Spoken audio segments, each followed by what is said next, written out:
Assalamualaikum warahmatullahi wabarakatuh. Eee, Presentasi ini dibuat untuk mendapatkan nilai tambahan dari nilai, remedial UAS sebelumnya remedial UTS sebelumnya dengan menggunakan data dari tu dengan mengguna dengan mempresentasikan hasil tugas besar komputasi statistika untuk manajemen. Perkenalkan, nama saya Muhammad Rafli Asyidki dari MB 4511 dan saya mendapatkan data 25. Saya akan menjelaskan uh, soal yang didapat, yaitu ada dua. Yang pertama ada soal UAS 1, UAS 2. Soal 1 adalah buatlah analisis deskriptif untuk variabel X1, X2 sampai dengan X10. Yang pertama, kita mendapatkan data 25-nya, kita menganalisis deskriptifnya itu menggunakan tools POSIT, menggunakan RStudio. Pertama kita mengimport data, setelah itu kita aktifkan, setelah itu kita import, dan juga kita ngeprint print hasil data yang kita import berupa ini. Yang selanjutnya kita ada pengukuran data. Untuk pengukuran pengukuran datanya ada mean, median, kuartil, ada persentil, ada summary, dan ada range, dan juga interkuartil. Nah, untuk box plot, kita bisa melihat data box plot ini menunjukkan banyaknya variasi yang signifikan antara setiap dataset, median, dan interkuartil. Dan juga beberapa dataset memiliki outlier yang menunjukkan adanya nilai yang jauh dari kisaran umum.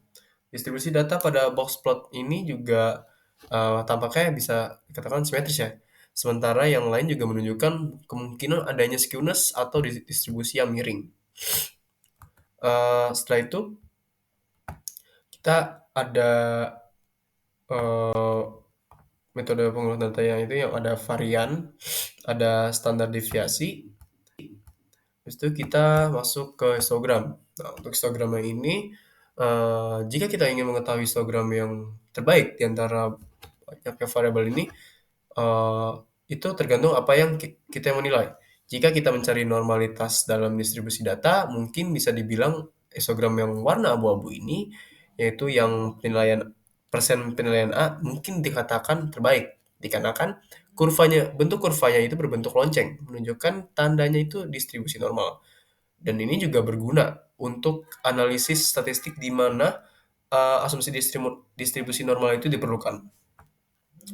Selanjutnya untuk scatter plot, jika kita melihat hubungan yang kuat antara dua variabel, maka scatter plot ini yang terbaik itu mungkin kadar, dikarenakan menunjukkan beberapa tingkat korelasi antara kadar dan nilai kanker. Namun jika tujuan analisis kita adalah menemukan kelompok-kelompok tertentu dalam data, mungkin scatter plot usia pasien atau persen penilaian A mungkin lebih berguna dikarenakan menunjukkan adanya cluster dalam data.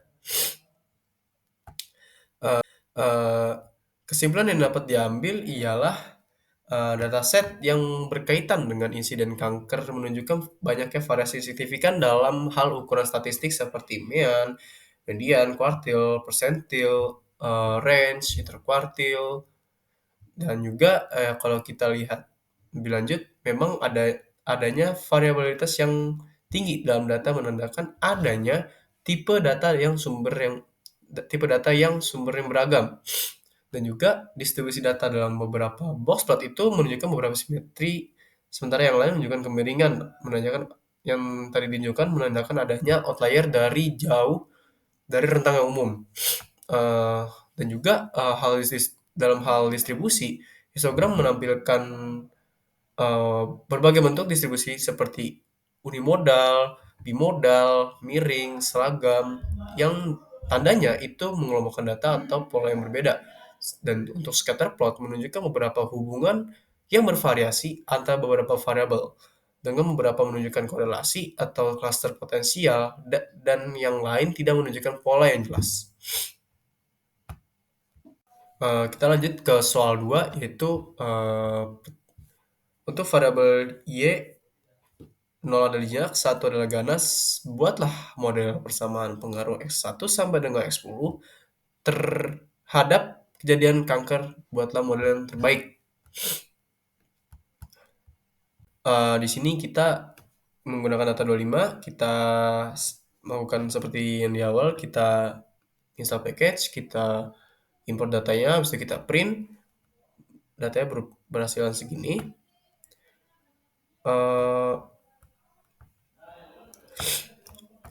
Kita masuk ke fungsi regresi kualitatif probit.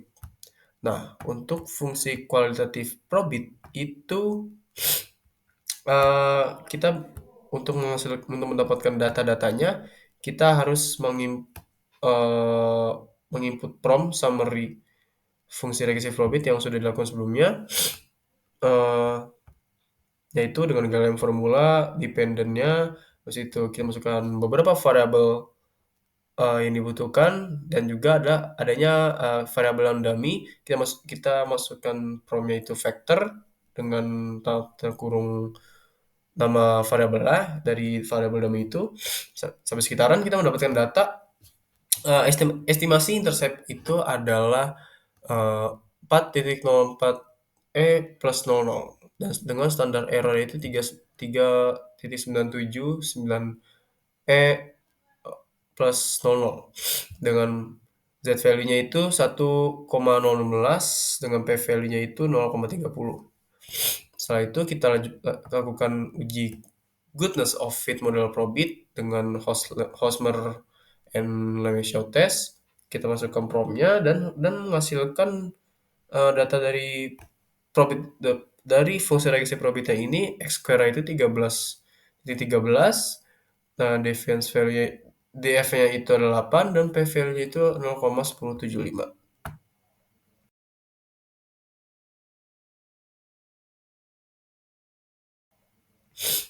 Habis itu kita masuk ke apa? Kita masukkan conversion matrix-nya dengan perintah nama conversion matrix. Kita mendapatkan true negatifnya itu ada 58, false positifnya itu 0, false negatifnya 0, dan juga true positifnya itu 17.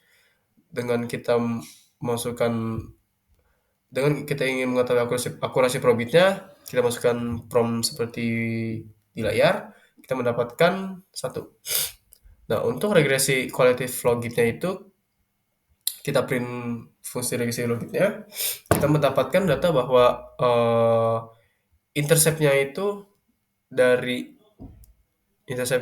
fungsi regresi logitnya itu adalah X1 min 0,853 E min 02 dengan dan lain-lain.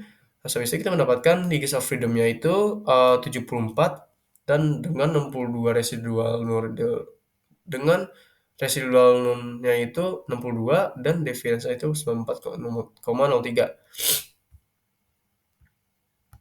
Nah, dengan berdasarkan uji Hosmer dan Lemshaw, di mana nilai P lebih besar daripada 0,05, ini menandakan model probit memiliki kesesuaian yang baik. Habis itu buatlah analisis pengaruh price earning ratio, volume penjualan saham, dan tingkat suku bunga SBI terhadap return saham dalam perspektif ekonomi Islam pada bank umum yang terdaftar di BI. Di situ kita masuk ke uji CEM dan uji FEM. Kita mendapatkan untuk uji CEM itu 0,0147 dan uji FEM itu 0,0011. Dan untuk uji COW-nya itu H0 lebih besar probability-nya itu lebih besar daripada 0,05, dan untuk H1-nya itu lebih kecil daripada 0,05. Berdasarkan uji COW-nya itu kita mendapatkan hasil probabilitas 0,00, di mana jika lebih kecil daripada 0,05 maka menunjukkan H0 itu diterima, sehingga model yang terbaik untuk digunakan pada data ini ialah so far itu masih model FEM. Nah, habis itu kita masuk ke uji rem dengan probability 0,0113, dan kita masukkan uji Hostman dengan membandingkan FEM dengan rem. Itu kita mendapatkan cross section randomnya itu 0,032, dan kita mendapatkan kesimpulan H0 itu ditolak dan H1 itu diterima. Dikarenakan probabilitasnya itu 0,032, di mana probabilitas tersebut itu menunjukkan lebih kecil daripada 0,05. Sehingga model yang terbaik ini menurut saya yang so far itu adalah tetap model FEM. Habis itu karena model FEM ini dipakai, maka S1 dividennya S1 yaitu dividen, variabel kebijakan dividen memiliki koefisien sebesar 1,942271 dengan signifikansi sebesar 0,646499. Nah, ini menandakan bahwa semakin tinggi dividennya, semakin besar kemungkinan perusahaan akan mengambil keputusan untuk berhutang. Namun jika tingkat signifikansi lebih tinggi, itu mungkin bahwa hubungan ini tidak statistik atau tidak signifikan, sehingga tidak dapat dijadikan dasar yang kuat untuk mengambil keputusan. Dan juga untuk X2-nya kita mengambil untuk X2-nya profitability, variabel ini memiliki koefisien min 0,7033117 dan juga tingkat signifikansinya itu sebesar 0,005. Nah, ini dengan tingkat signifikasi yang rendah, kurang dari 0 ini, bahwa hubungan ini sangat signifikan secara statistik, yang berarti profitabilitas ini memengaruhi keputusan perusahaan akan kebijakan hutang. Selanjutnya untuk X3 itu untuk liquidity dengan koefisien 0,414 dan signifikasinya sebesar 0,003, memang tidak memiliki pengaruh yang signifikan terhadap keputusan hutang, tapi tingkat signifikansi ini yang sangat rendah menunjukkan bahwa hubungan ini sangat signifikan secara statistik, yang berarti likuiditas ini memiliki pengaruh yang kuat dalam keputusan kebijakan utang perusahaan. Yang keempat ada growth dengan koefisien 135.1314 dengan signifikansinya itu 0,674. Bisa dikatakan sangat berpengaruh terhadap keputusan kebijakan hutang secara signifikan. Yang dengan signifikasi yang mendekati 0,05 menunjukkan bahwa hubungan ini itu hampir signifikan secara statistik, yang berarti pertumbuhan perusahaan adalah faktor yang perlu dipertimbangkan dengan serius dalam keputusan kebijakan hutang. Selanjutnya itu ada X5 yaitu size dengan koefisien 0,386940 dan signifikansi sebesar 0,48405. Hasil ini mengindikasikan variabel profitabilitas ini sedikit berpengaruh terhadap keputusan kebijakan hutang, namun tidak signifikan. Memang tingkat signifikan ini memang lebih tinggi daripada 0,05, tetapi tidak signifikan secara statistik, yang berarti ukuran perusahaan ini tidak memiliki pengaruh yang kuat terhadap keputusan kebijakan hutang. Sebelumnya terima kasih sudah melihat hasil kerja saya untuk tugas besar komputasi statistik untuk manajemen. Kurang lebihnya mohon maaf. Wassalamualaikum warahmatullahi wabarakatuh.